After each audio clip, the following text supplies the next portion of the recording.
Luzon, Visayas, Mindanao at buong mundo. Ngayon ay Martes, ikatlong araw ng December 2024. Ako si Barbie Mudak at ito ang Balitang A to Z.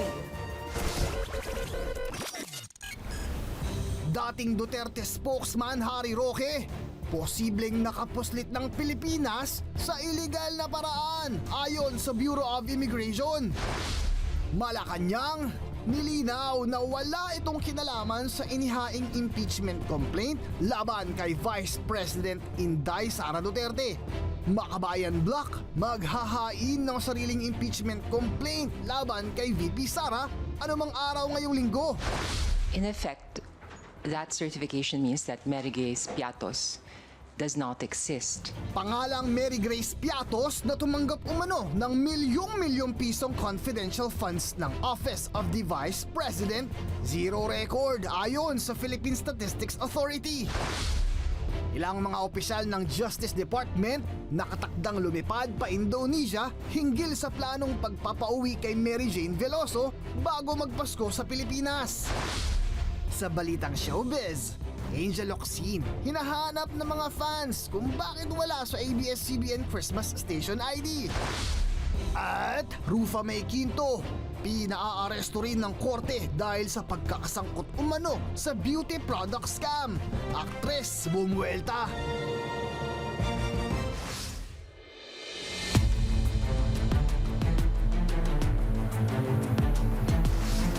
Magandang gabi, pambungad sa ating newscast. Nilinaw ng Malacanang na wala itong kinalaman sa inihaing impeachment complaint kay Vice President Sara Duterte. Ayon naman sa ilang senador, hindi sila magkukomento sa issue upang protektahan ang integridad ng Senado sakaling matuloy ang papel nito bilang impeachment court.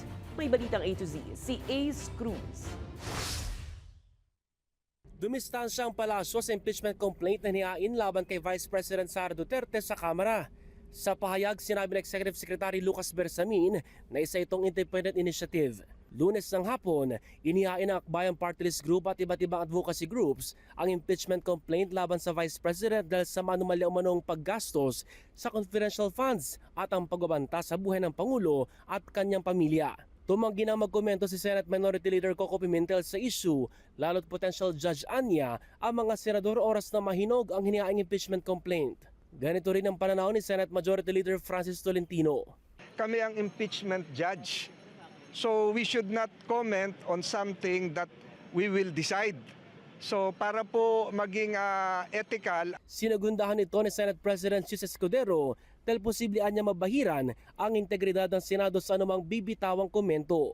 Pero nakahandaan niyang Senado sakaling umusad ng impeachment. Nauna nang sinabi ni Pangulong Ferdinand Marcos Jr. na walang may dudulot na maganda ang paghain ng impeachment complaint dahil abala lang ito sa mahalagang isyong pambansa. Gayit naman ng Kamara, obligado itong tanggapin ang anumang impeachment complaint. That addressing an impeachment complaint is not a discretionary act for the House of Representatives, but a constitutional obligation, affirming the principle that public officials are accountable to the people they serve. Kabilang sa grounds for impeachment ay ang paglabag sa konstitusyon, bribery, betrayal of public trust at iba pa. Pero bago ito umusad, kailangan pang mapatunayang sufficient in form and substance ang naturang complaint bago gumulong sa plenaryo at kailangan makakuha ng 1/3 ng bilang ng Kamara. Tsaka palang tatayo ang Senado bilang impeachment court at uusad ang trial na kailangan magkaroon ng 2/3 na boto para mapatalsik ang sino mang naharap sa reklamo. Dahil dito, marapat ani Presidential Advisor on Poverty Alleviation Larry Gadon na hindi muna dapat tanggapin ng Kamara ang impeachment complaint dahil paniguradong kakapusin ito sa oras. Because there is a limit for impeachment complaints of one complaint only a year. And if that complaint will be given due course, the House cannot be expected to finish the hearing for the impeachment because there's no time. Next year yan talaga swak na swak yan. Sa kasaysayan, si dating Pangulong Joseph Estrada ang pinakamataas na opisyal ng bansa na na-impeach noong 2000 dahil sa kasong bribery at korupsyon. Para sa Balitang A to Z, Ace Cruz. Walang anumang record ang Philippine Statistics Authority ng pangalang Mary Grace Piatos, ang taong sinasabing tumanggap ng milyong-milyong pisong confidential funds ng Office of the Vice President. Sa gitna nito, naghahanda naman ang Makabayan Bloc sa Kamara na maghain ng panibagong impeachment complaint laban kay VP Sara Duterte anumang araw ngayong linggo. Ang balitang A to Z ni Kim Salinas. Naghahanda na rin naman talaga and tentatively ay tinatanaw na within this week ay ma-file. Hindi pa man tumatagal ang paghain ng unang impeachment complaint ng Akbayan Party laban kay Vice President Sara Duterte nitong Lunes, may panibagong reklamo na naman na ikinakasa ang Makabayan Bloc anumang araw ngayong linggo. Dahil pa rin sa umano'y maanumalyang paggastos ng Office of the Vice President sa confidential funds. Dahil December 18 pa, yung last day ng session ng House of Representatives, ako optimistic ako na merong sapat na panahon tapos merong time pa before the campaign period kasi ang session ng Congress magre-resume po siya by January 13. Ayon naman sa liderato ng Kamara, handa silang gampanan ang tungkulin na oras na ihain ang panibagong impeachment complaint. Bahagi po itong ng aming mandato sa Kongreso. Kung meron hong nag-file ng impeachment complaint, we have no choice but to process this complaint. It has to go through the entire process, no? From the filing to the referral to the Justice Committee to the deliberation. Ayon kay Representative Jude Asidre, ang paghahain ng impeachment complaint ay bahagi ng pagpapanagot sa mga lider ng bansa. Nitong paghahain ng impeachment complaint ng mga civil society groups sa isa lamang pagpapatunay na ang taong bayan mismo ay naghahanap ng accountability sa kanyang mga sa kanilang mga halal na pinuno, lalong-lalo na sa kasong to sa Vice Presidente. Lalo namang lumalalim ang mga impormasyon kaugnay sa issue ng confidential funds ng OBP nang ilabas ng Philippine Statistics Authority ang certification na nagpapatunay na hindi existing ang isang Mary Grace Piatos na siyang sinasabing tumanggap ng kontrobersyal na pondo batay sa resibong galing sa OBP. Batay sa PSA, mapa-birth, marriage at death certificate ng Mary Grace Piatos, lahat walang record. In effect, that certification means that Mary Grace Piatos does not exist. And that has serious implications, you know. When you submit documents to the COA na merong tao na nagngangalang Mary Grace Piatos na nagju-justify ng certain gastos, pero mapatunayan mong wala. Tignan no ng Committee on Good Government and Accountability kung anong implikasyon nito. Sabi nga natin, pag may nakita tayong mali sa isa, hindi malayong ganun din yung iba. Ayon naman sa mga kongresista, basihan ito para suriin at questionin ang iba pang mga resibo at dokumento mula sa OBP para mabigyang linaw ang issue sa kontrobersyal na confidential funds. Para sa Balitang A to Z, Kim Salinas. Business as usual. Yan ang pagtitiyak ni Finance Secretary Ralph Recto kung saan sinabi niya na walang magiging epekto sa ekonomiya ang posibleng impeachment trial ni Vice President Sara Duterte maging ang sigalot sa pagitan ng mga lider ng bansa.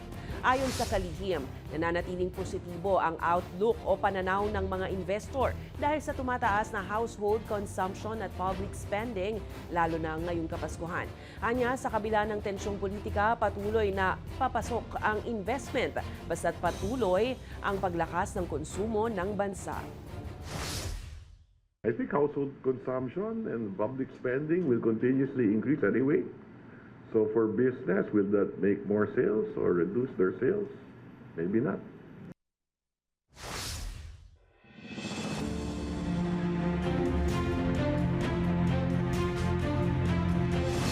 Nakatakdang lumipad pa Indonesia ang ilang mga opisyal ng Department of Justice para makipagpulong sa gobyerno nito hinggil sa planong pagpapauwi kay Mary Jane Veloso bago magpasko. Pangungunahan ito ni na Justice Chief Boying Remulla at Undersecretary Raul Vasquez. Wala pa namang pinipirmahang treaty ang Pilipinas at Indonesia hinggil sa pagpapauwi ng mga sentensyadong Pinoy na nakapiit doon. Taong 2010 nang maaresto si Veloso sa Indonesia at mahatulan ng parusang kamatayan noong 2015 matapos siyang mahulihan ng mahigit 2 kilo ng heroin na umano'y palihim namang isinilid ng kanyang illegal recruiters sa kanyang bagahe. Lubos namang nagpapasalamat si Pangulong Ferdinand Bongbong Marcos Jr. sa gobyerno ng Indonesia dahil sa pagpayag na pauwiin na ng Pilipinas si Veloso.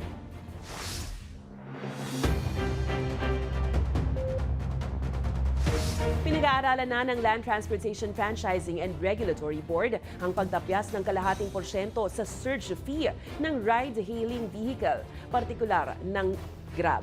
Kasunod yan ng mga reklamo hinggil sa umano'y bigla ang pagtaas ng singil sa pasahe ng mga Transport Network Vehicle Services o TNVS tuwing rush hour, kung kailan pahirapan makasakay ang mga pasahero. Sa isang panayam sa radyo, sinabi ni LTFRB Chairman Teofilo Guadis III na maliban sa surge fee, pinag-aaralan din ng ahensya na ibaba sa 65 pesos mula sa 80 pesos ang flag down rate ng Grab. Nasahang ipatutupad ang pagtapyas ng surge fee at pagpapababa naman ng flag down rate ng Grab bago ang Kapaskuhan. Samantala, hinihimok naman ng ahensya ang mga pasahero maghain ng formal na reklamo laban sa mga lalabag sa naturang pulisiya para ma-monitor ng ahensya. Pag medyo malayo po yung panggagalingan mo from work, tapos yung drop-off po medyo malayo. So medyo mabigat din po para sa amin mga commuter yung gano'n. So okay din po yung gano'ng idea.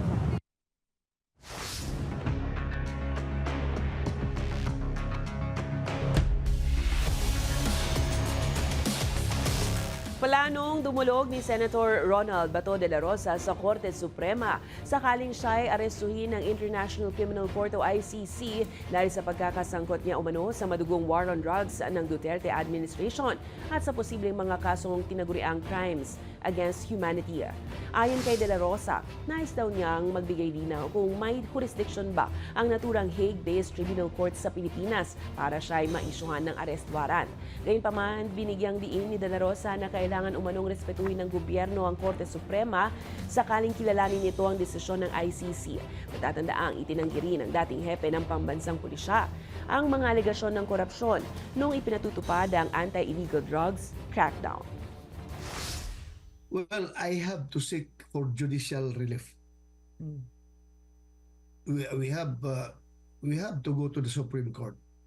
If they rule that we have to go to be under the jurisdiction of ICC, then no problem. At least decision yan galing sa ang ating Supreme Court.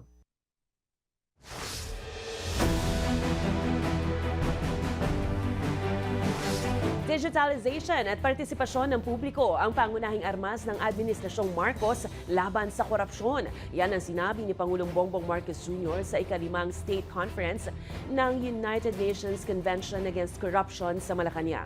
Binigyang diin ng Pangulo ang pagsasaproseso ng digital sa gobyerno para gawing mas transparent at accessible ang mga transaksyon. Sa ilalim ng New Government Procurement Act, may standardized electronic bidding at payment systems na ipinatutupad na sa Enhanced Philippine Government's Electronic Procurement System. Dagdag ni Marcos, pinalalakas din ang pakikilahok ng publiko sa pamamahala sa pamamagitan ng Electronic Freedom of Information Platform. Anya, kailangan itaguyod ang mga core values gaya ng katapatan, malasakit, pakikipagkapwa at bayanihan para mapanatili ang integridad sa bagong Pilipinas. Through the Electronic Freedom of Information Platform, citizens now have avenues to exercise their right to vital government information.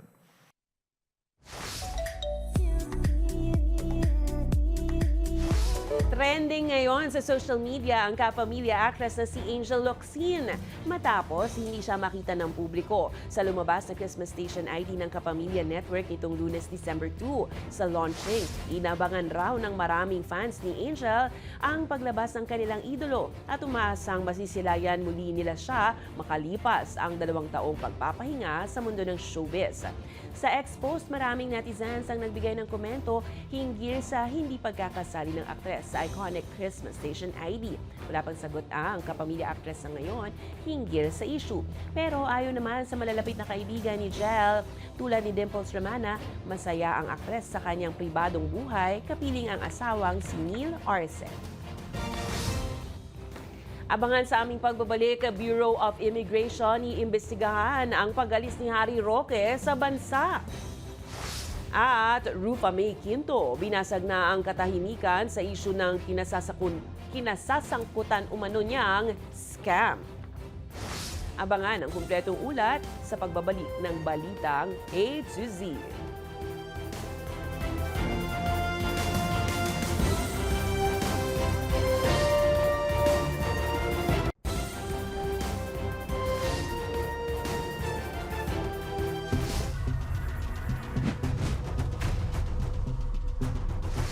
Iginiit ng Bureau of Immigration na posibleng wala na sa Pilipinas si dating presidential spokesperson Harry Roque. Ayon sa BI, posibleng sa ilegal na paraan dumaan si Roque dahil walang nakitang record na umalis ng bansa ang dating opisyal.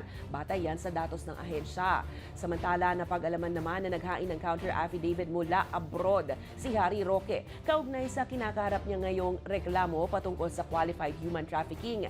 Kinumpirma ito ni Prosecutor General Richard Anthony Fadulion kung saan sinabi niya na pinanotaryo pa ni Roque ang kanyang naging pahayag mula sa Abu Dhabi sa United Arab Emirates. Ayon kay Fadulion, bibigyan ng DOJ panel ng pagkakataon si Roque na humarap sa clarificatory hearing bago ang December 16 para linawin ang mga issue at alamin ang kinaroroonan niya sa ngayon. Pag-usapan pa rin ang issue ng umano'y kanyang kaugnayan sa operasyon ng Lucky South 99 sa Porac, Pampanga na ni-raid kamakailan, habang patuloy namang pag-aaralan ng dokumentong isinumite ni Roque. The panel opted to give the respondent a chance. They called for a clarificatory hearing which will be scheduled anytime between now and the 16th of December. Purpose is to clarify certain issues and to find out really where Mr. Harry Roque is at this point in time.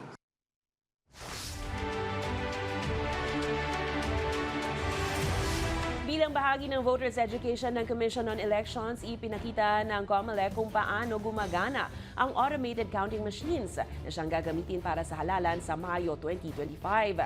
Sinigurado rin ng komisyon na voters-friendly ang mga gagamiting makina. Ang Balitang A to Z ni Naomi Almojano. Hindi na dipaypay at hindi na rin mabagal. Yan ang ibinida ng Commission on Elections sa pagsisimula ng roadshow ng Automated Counting Machines o ACM sa iba't ibang bahagi ng bansa. Tampok ang mga pinakabagong feature ng ACMs na siyang gagamitin naman para sa 2025 midterm elections.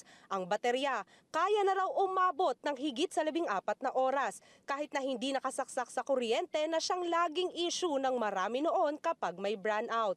Mas transparent na rin daw ang mga makinang gagamitin dahil pwede nang makita mismo ng mga botante ang mga boto nila sa 14 inches screen nito. Wala na tayong problema sa kuryente, wala tayong problema sa signal at sa transmission, wala na tayong problema sa transparency, sa accuracy at higit sa lahat yung logistics natin. Pero higit pa riyan, mas voters-friendly raw ang mga ito at transparent ang pagboto ngayon. Kasama sa demonstration ng COMELEC dito sa Palacio del Gobernador at sa iba't iba pang bahagi ng bansa ang mismong proseso ng pagboto.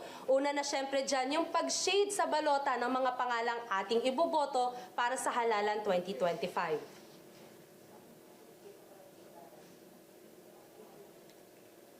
Pagkatapos si Shade, syempre dediretso naman tayo ngayon sa automated counting machine kung saan ipapasok natin yung balota para tuluyan na itong makount ng sistema.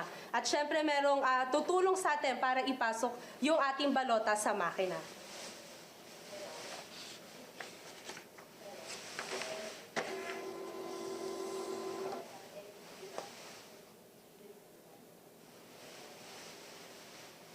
At makikita nga natin dito sa screen, sa 14 inches screen ng bagong ACM na vine-verify yung balota natin. And makikita natin na kapag nag-print na ng voting receipt, ibig sabihin, automatiko nang nabilang yung ating boto. Pero paalala sa paghawak ng balota, Alam niyo po, ang balota po, ang inimprenta ng COMELEC ay isa lamang kada bawat botante. So pangalagaan po ang balota dahil kapag ka po ang balota ay nireject o kaya nasira o kaya nadumihan, na kayo po ang may sala, hindi na po namin papalitan ang inyong balota. mas convenient na rin ang bagong makina para sa mga kabilang sa vulnerable sectors gaya ng mga persons with disability. Adjusted ang taas ng mga makina para sa mga naka-wheelchair at may headset din na ibibigay para sa mga visually impaired. Ang makina pong ito ay meron pong headphones kung saan po ikakabit dito at ipapadinig natin doon sa bumoto na visually impaired. Pagsubo niya ng balota ay babasahin po sa kanya kung sino-sino po yung binotohan. Paalala pa ng komisyon, 4 na beses lang maaaring subukang ipasok sa makina ang mga balota dahil sakaling hindi ito tanggapin, rejected na ang balota. Hanggang sa katapusan naman ng Enero 2025, gagawin ang ACM Roadshow ng COMELEC para sa mga botanteng nais maging pamilyar sa makinang kanilang gagamitin sa halalan 2025. Para sa Balitang A to Z, Naomi Almojano. Tiniyak ng PHIVOLCS na hindi masusundan ang pagbubuga ng magma ang Bulkang Taal sa kabila ng ibinuga nitong abo pasado alas 5 ng madaling araw ngayong Martes. Base sa tala ng PHIVOLCS, umabot sa 2,500 meters sa langit ang ibinugang usok ng Taal na nagtagal naman ng 4 na minuto. Naranasan ang ashfall sa Barangay Poblasyon, Agoncillo, Buso-Buso at Laurel sa Batangas. Itinuturo namang dahilan sa likod ng pagbubuga ng Taal ng abo ang pagdikit ng isang maliit na magma sa bunganga ng bulkan. Samantala, bukod sa Taal, nagbuga rin ng abo ang Bulkang Canlaon sa Negros Occidental pasado alas 3 ng hapon ngayong Martes din. Tumagal din ito ng halos 1 oras kung saan umabot naman ng 400 meters sa kalangitan ang naging pagbuga nito. Kitang-kita ang malakas na pagbuga ng Canlaon mula sa Barangay Mansalanao, La Castellana at Negros Occidental. Habang nakataas pa rin sa Alert Level 2 ang naturang bulkan magmula nang pumutok ito ng malakas noong Hunyo.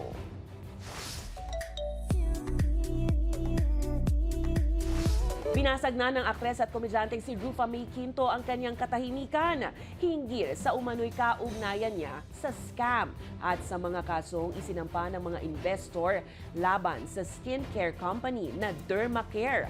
Sa opisyal na pahayag na ipinost ng aktres sa kanyang social media sa pamamagitan ng kanyang abogadong si Attorney Mary Louise Reyes, sinabi niya na wala siyang kahit anong kaugnayan sa anumang panloloko at mariin niyang itinatanggi ang mga walang basehang paratang na ito.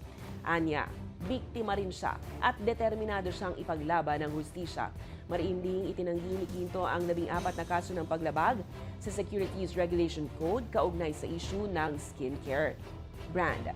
Hindi rin daw umano kabilang si Quinto sa mga reklamong large-scale estafa o syndicated estafa. Habang nagpasalamat naman ang kanyang kampo sa lahat ng suportang natanggap nila matapos pumutok ang issue. Natatandaang nagbabala kamakailan ng SEC na walang lisensya ang naturang skincare company at maaaring kasuhan ng mga sangkot kabilang ang mga endorser nito.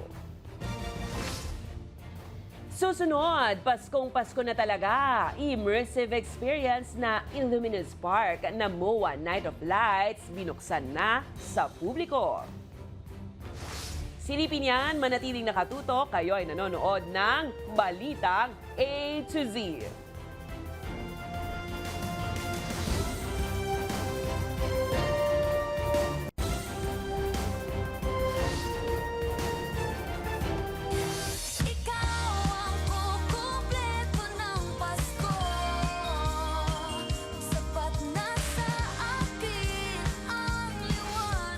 Paskong Pasko na talaga, kaya naman isa na namang kakaibang Christmas pandar ang binuksan para sa lahat, para sa nakakabilib na holiday experience.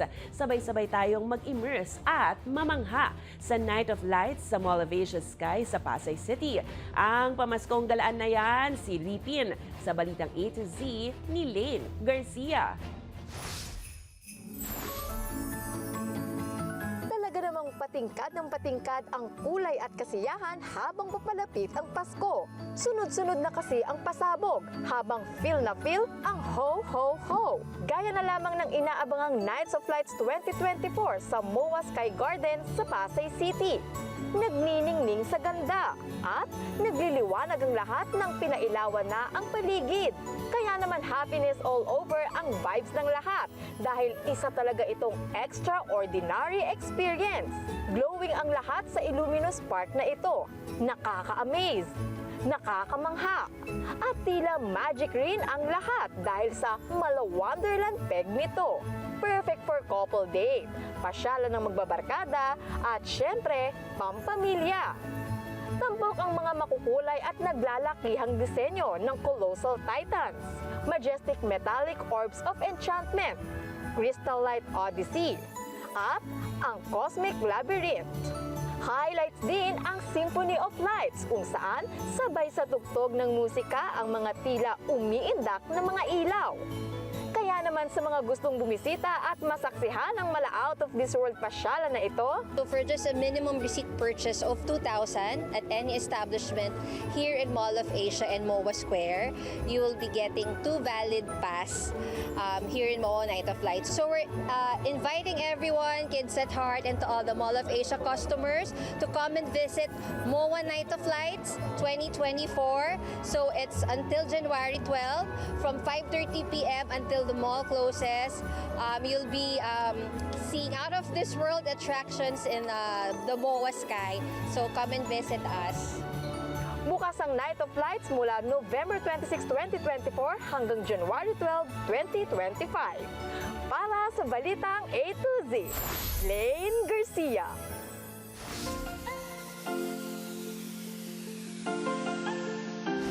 Ilang araw na lang, Pasko na. Kaya naman hudyat na yan ang kaliwat ka ng Christmas party. Pero handa ka na ba sa mga regalong iuuwi mo? Lalo na kung sadyang kakaiba ang exchange gift theme ninyo.